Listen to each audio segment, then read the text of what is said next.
A very useful form of training that can benefit athletes' speed ability is isometrics.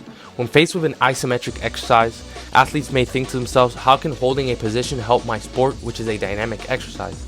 Even though the joint speed is zero, when performing an isometric, the rate of the muscle firing on and off is substantial. Sprinting is essentially a series of fast isometric bursts at specific joint positions. Isometrics also allow more muscle fiber recruitment than any other form of lifting in the gym at a more sport-specific angle. Now this leads us into the various types of isometric training, which are extreme isometrics, oscillatory isometrics, and maximal overcoming isometrics. To understand what isometrics are, we must first cover the different muscle contractions, which are concentric, eccentric, and isometric. Concentric movements involve the shortening of the muscle fibers. An example of this would be when you curl up a weight when performing a bicep curl. And an eccentric movement involves the lowering/lengthening part of an exercise. An example of this would be the lowering part of a bicep curl where your bicep is lengthening.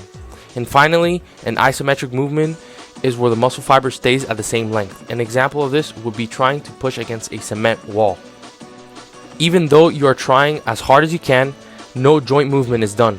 Isometrics, which are the topic of the video, are very important for sport, in this case sprinting, because sprinting is a series of rapid isometric bursts.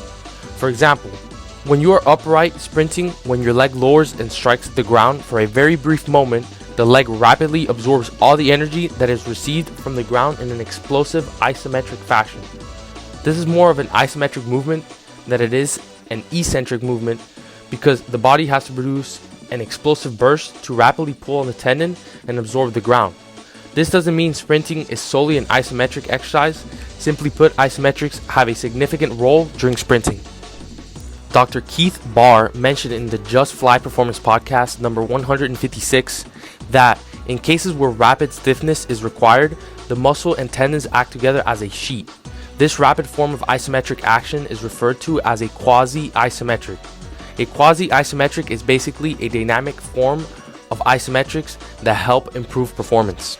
3 types of isometrics that you can use to improve your speed and athletic performance are in order of use: extreme isometrics, which is holding and pulling down a position in a maximal joint angle; oscillatory isometrics, which are static holds and releases; and maximal overcoming isometrics, which are when you try to move an immovable object, usually in a sport-specific angle.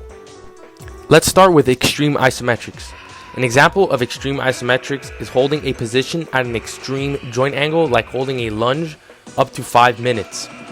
Extreme isometrics hold a plethora of benefits, which include improved tendon and joint health through tendon creep, increased work capacity, enhanced neuromuscular efficiency, reduced muscular compensation patterns, 0 to little muscle soreness, and can aid in training recovery.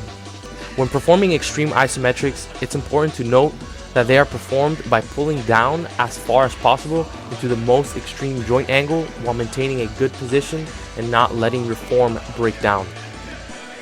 Next, we have oscillatory isometrics.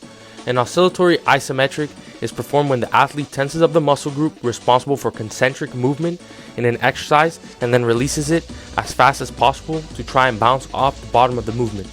Essentially, what you're doing is relaxing and contracting your muscles. During sprinting, you're constantly relaxing and contracting your muscles. The fastest athletes are not only fast because of fast twitch muscle, but because of the relaxation ability of the muscle. Slower athletes cannot turn off muscles fast enough. An example would be the oscillatory isometric split squat. Finally, we have maximal overcoming isometrics. A maximal overcoming isometric, or a position-specific overcoming isometric, is when you position yourself in a sport-specific angle, like an ankle iso push, and push as hard as you can against the immovable object. It is crucial for the athlete to give it maximal intent for the best results.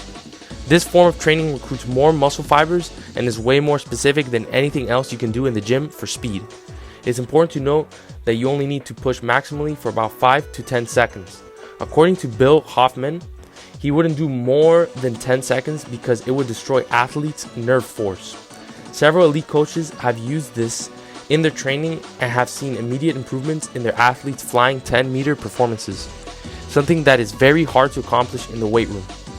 This is prevalent because research shows that how much force sprinters can produce in these joint angles in 1/10 of a second correlates heavily to sprint performances. Position-specific overcoming isometrics allows us to expand our total amount of force output in these sprint-specific angles. Thank you all so much for watching, and remember to always strive to be better and stay planetary.